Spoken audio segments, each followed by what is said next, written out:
மீரா கால்களை மடித்து புல்மீது அமர்ந்திருந்தாள். அவளது கண்கள் இன்னும் மண் திட்டையே உற்று நோக்கின. அவளது புன்னகை சற்றே மங்கிவிட்டிருந்தது. அவள் மெதுவாக மண்ணை இன்னொரு முறை கிளறினாள். இன்னும் பச்சை நிறத்தின் அறிகுறி இல்லை.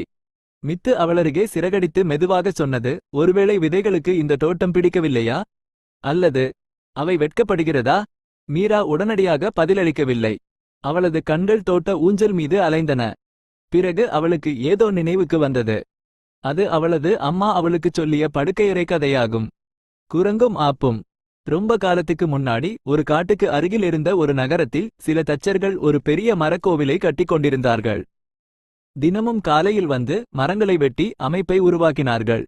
மதிய உணவு நேரமானதும் அவர்கள் தங்கள் கருவிகளையும் வேலையையும் பாதியிலேயே விட்டுவிட்டு உணவு முடிந்ததும் திரும்புவதாக திட்டமிட்டார்கள். ஒரு நாள் தச்சர்கள் ஒரு பெரிய மரக்கட்டையை இரண்டாக பிளந்து கொண்டிருந்தபோது அதை அப்படியே விட்டுச் சென்றனர். மரத்தை பிரித்து வைத்திருக்க ஒரு கூர்மையான ஆப்பை பயன்படுத்தியிருந்தனர். அவர்கள் வேலை செய்யும்போது ஆப்பு மரக்கட்டையை திறந்து வைத்திருந்தது. கோவிலுக்கு வெகு தொலைவில் இல்லை, காட்டில் ஒரு குரங்குகள் கூட்டம் வாழ்ந்து வந்தது. அவை விளையாட்டுத்தனமாகவும் உற்சாகமாகவும் இருந்தன. அன்று தச்சர்கள் மதிய உணவுக்குச் சென்றபோது குரங்குகள் ஆர்வத்தால் கட்டுமான பகுதிக்குள் நுழைந்தன. ஒரு இளம் குரங்கு ஆப்பு சொருகப்பட்டிருந்த மரக்கட்டையை பார்த்தது. அது சற்று அதிக ஆர்வமாக இருந்தது. அது எதற்காக என்று அதற்கு தெரியவில்லை. அது அதை பார்த்து, இது என்ன வேடிக்கையான பொருள்?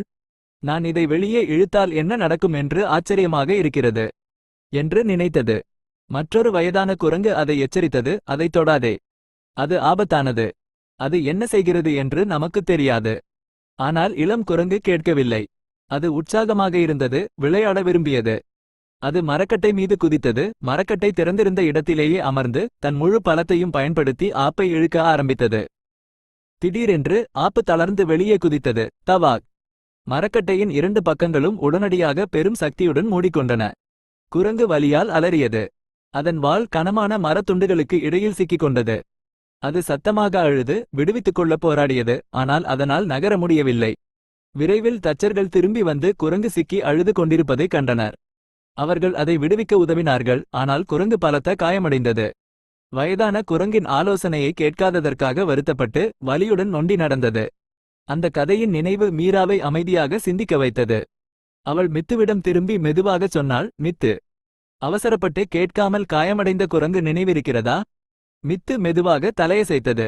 சில சமயங்களில் மீரா தொடர்ந்தால், பொறுமையாக இருப்பது நம்மை வலியிலிருந்து காப்பாற்றும். குரங்கு காத்திருக்க வேண்டியிருந்தது போல ஒருவேளை நாம் விதைகளுக்காகவும் காத்திருக்க வேண்டும். மித்து கண் சிமிட்டியது. அதாவது மீண்டும் மீண்டும் மண்ணை கிளறாமல் காத்திருப்பதா? சரியாக சொன்னாய், மீரா புன்னகைத்தாள். நாம் அவற்றின் வேர்களை தொந்தரவு செய்ய விரும்பவில்லை, இல்லையா? இல்லை, மித்து ஒலித்தது. நாங்கள் காத்திருப்போம். அடுத்த முறை பொறுமையிழந்த யாராவது இருந்தால் நான் குரங்கு கதையை சொல்வேன். மீரா சிரித்துக்கொண்டு மித்துவின் தலையை தட்டினாள். தோட்டம் இன்னும் அமைதியாக இருந்தது. இன்னும் மொட்டுகள் இல்லை. ஆனால் இப்போது மீராவுக்கு உள்ளே வித்தியாசமாக உணர்ந்தாள், ஏதோ வளர்வது போல. ஒருவேளை மண்ணில் இல்லை, ஆனால் அவளது இதயத்தில்.